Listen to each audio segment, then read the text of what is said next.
जाली हुकूमत को इक़्तिदार में रहने नहीं देंगे, मौलाना फजलुर रहमान का ऐलान। मौलाना फजलुर रहमान ने किला अब्दुल्ला के ज़िमनी इंतखाबात का बाइकआउट करने का ऐलान करते हुए कहा कि किला अब्दुल्ला में साफ नजर आ रहा है कि आपने धांधली का प्रोग्राम बना रखा है। इस किस्म के इलेक्शन की हमें कोई जरूरत नहीं, हम आज ही बाइकआउट का ऐलान कर रहे हैं। उन्होंने इल्जाम लगाया कि 2024 में 2018 से बड़ी धांधली हुई। धांधली के खिलाफ पहले भी आगे थे और अब भी आगे रहेंगे। हम जाली हुकूमत को चलने नहीं देंगे। वाज़ेह रहे कि किला अब्दुल्ला से अवामी नेशनल पार्टी और पश्तूनख्वा मैप के उम्मीदवारों के दरमियान मुकाबला मुतवक्के है।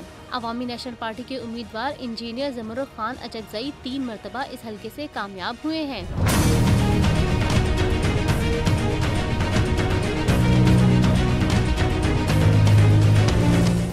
सब्सक्राइब करें और बेल दबाएं ताकि कोई खबर रह न जाए।